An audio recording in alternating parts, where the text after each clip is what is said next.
चांदोली आणि कोयना धरण पाणलोट क्षेत्रात आजही मुसळधार पावसाचा जोर कायम राहिला। धरणाच्या पाणीसाठ्यात वाढ होत असून विसर्ग सुरू करण्यात आलाय, त्यामुळे वारणा नदीचं पाणी पात्राबाहेर पडले। जिल्ह्यातील वारणा नदीवरील काखे मांगले कुंडलवाडी पुलासह सर्व बंधारे पाण्याखाली गेले। जिल्ह्यातही दिवसभर जोरदार पाऊस सुरूच राहिलाय। अलमट्टी धरणात पाण्याची आवक जास्त असल्याने कर्नाटक पाटबंधारे विभागाने शनिवारी दुपारपासून 1 लाख क्युसेकने विसर्ग सुरू केलाय। वारणा आणि कोयना धरण क्षेत्रात दिवसभर संततधार पाऊस सुरूच होता। दोन्ही धरणातील पाणीसाठा झपाट्याने वाढत आहे। वारणा धरण क्षेत्रात 24 तासात 66 मिलीमीटर पाऊस झाला असून धरणात 23.54 टीएमसी पाणीसाठा झालाय।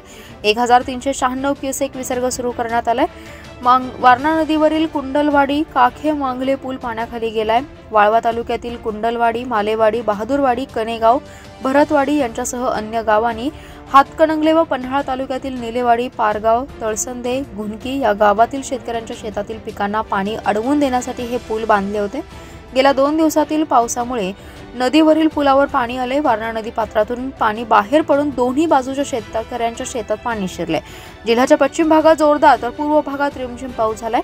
सांगली, मिरज शहरासह जिल्ह्यात दिवसभर संततधार पाऊस सुरू होता। पावसाचा जोर वाढल्यामुळे कृष्णा नदीची पाणी पातळी दिवसभरात 3 फुटांनी वाढली आहे। पाऊस जोरात सुरू झाल्यामुळे कृष्णा आणि वारणा नदीकाठच्या नागरिकांच्या मनामध्ये महापुराची भीती निर्माण झाली आहे। त्यामुळे कृष्णा वारणा नदीकाठच्या प्रत्येक नागरिकांचं सध्या अलमट्टी धरणाच्या पाणी साठ्याकडे लक्ष लागलंय।